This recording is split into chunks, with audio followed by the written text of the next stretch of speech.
நேற்று என்னோடய shampoo video ஒன்று போட்டிருந்தேன். அதில் கொஞ்சம் பேர் கமெண்ட்டில் கேட்டிருந்தீங்க உங்கள் ஹேர் காமிங்கன்னுட்டு. அதுக்கு தான் இந்த வீடியோ ஷேர் பண்ணுறேன். ஆக்சுவலாக 2017லேருந்து இப்போ வரைக்கும் இருக்க ஃபோட்டோஸ்லாம் ஷேர் பண்ணியிருக்கேன். கூகுள் ஃபோட்டோஸில் ஸ்க்ரீன்ஷாட் எடுத்ததுனால இயர்ஸுமே அதில் மென்ஷன் ஆகிட்ருக்கும்.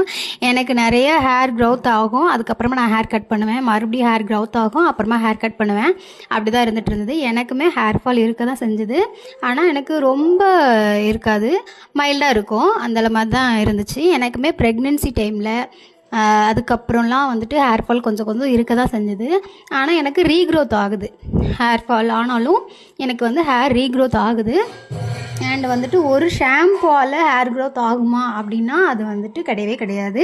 அண்ட் வந்து ப்ராப்பராக மெயின்டைன் பண்ணணும். நம்மளோட பாடி ஹீட்டை கண்ட்ரோல் பண்ணாலே ஹேர் ஃபால் கண்ட்ரோல் பண்ணலாம், ஹேர் க்ரோத்தும் நல்லா ஆகும். அதுதான் உண்மைன்னு நான் நினைக்கிறேன். என்னை பொறுத்த வரைக்கும் அதுதான். அண்ட் வந்து ஒரு ப்ராடக்ட் யூஸ் பண்ணால் கொஞ்ச நாளைக்கு டைம் கொடுத்து தான் பார்க்கணும். உடனே வேறு ப்ராடக்ட் யூஸ் பண்ணி கன்ஃபியூஸ் ஆகாதீங்க. அண்ட் வந்து ஒரு ப்ராடக்ட் நம்ம யூஸ் பண்ணுறோன்னா அதை அப்சர்வ் ஆகுக்கு கொஞ்சம் டைம் எடுத்துக்க தான் செய்யும். இதெல்லாம் வந்துட்டு இந்த 2 வீடியோவுமே வந்துட்டு லாஸ்ட் 2 மந்த்ஸுக்கு முன்னாடி எடுத்த வீடியோ. என் பேஜில் நீங்கள் பார்த்தீங்கன்னா தெரியும் இவ்வளோ ஹேர் லென்த் எனக்கு இருந்துகிட்டு இருந்தது.